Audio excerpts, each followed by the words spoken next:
Hürmetli vatandaş, bugünkü leksiyalarımızı başlayımız. Leksiyada size hazır olsa, Washington'dan sözleyimiz.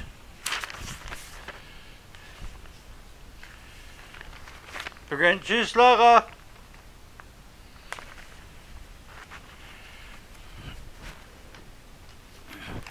2022 yıl 10. ayının 16. günü hürmetli vatandaş. Vaziyet doğrusu gap kılsak hazırkı vaziyet. Çünkü Kompartiyasının 20. kurultayı içili vatıdı. Bu kurultayda hazır Reis Xi Jinping dokulat biri vatıdı.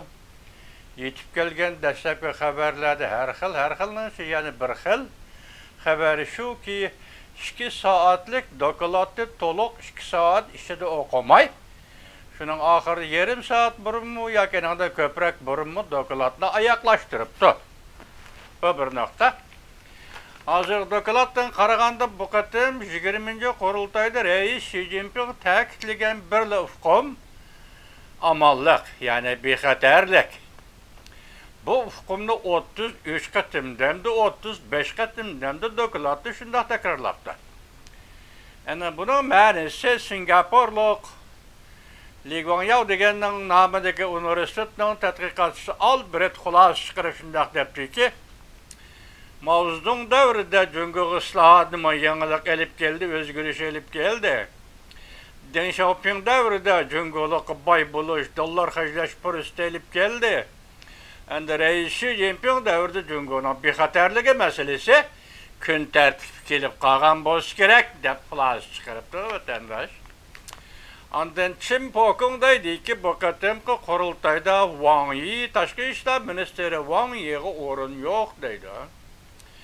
İkincisi, bu qatimki qurultayda Li Jianshui xalq vakillar qurultayining boshlig'i 7 doimiy hay'atning birisi u kishi tushib qoldi deydi.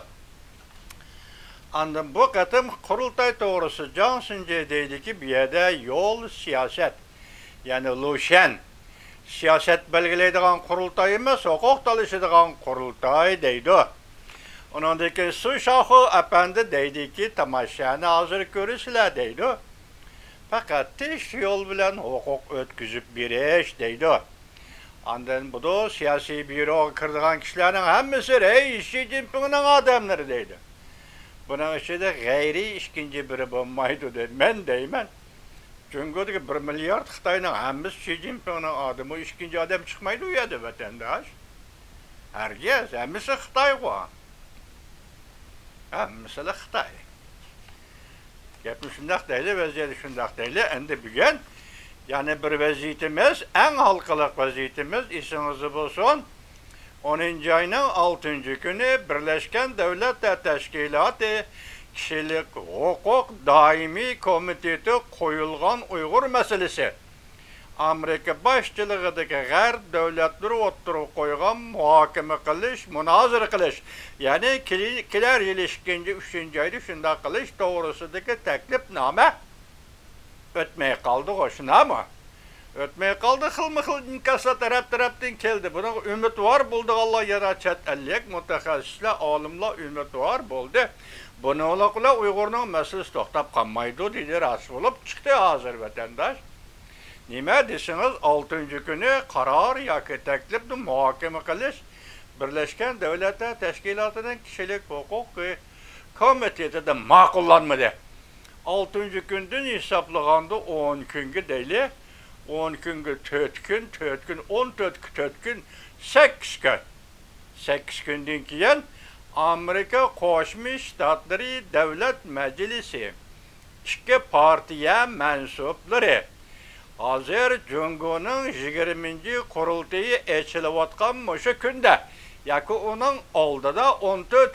kuni bu qurultay to'g'risida o'zining ko'z qarashlarini o'ttirib qo'yib, undan keyin ondan senator Jim Rich, senator Marco Rubio bularning bayonoti, e'lon qilgan bayonoti bor ekan, shu bayonotda irqiy qirg'inchilik yana tilga ilindi. Tibet, Uyghur, yana tilga ilindi. Şangan, yana tilga ilindi vatandaş. Demek 10. ayının 6. günü ötüp gitti. Devlet Meclisi bu katım yana eğiz kaldı. Yani şu konu tonuşla. Yani şu silahı tonuş çırayla Marco Rubio senatör. Senatör Jim Rich bula bayanatı şunda kalıp ahir hesapta bu iki nefer senatör. Yani bunun içindeki Kengeş Palatası İstihbarat Komitetinin reisi Marco Rubio şunda dedi ki Reis Xi Jinping eğer 3. kıtım saylanıdığın bolsa yani cüngüğü sekreter, partiyaki sekreter bu botturuğu çıkıdığın bolsa bu haqda Amerika'ya nait eğer akıvet elip keledi. Amerika'nın dostlarına, ittifakdaşlarına nait eğer akıvet elip keledi. Tehdit elip keledi. Şuna Amerika Koşmuş Ştatları tehdit karşı tehdit.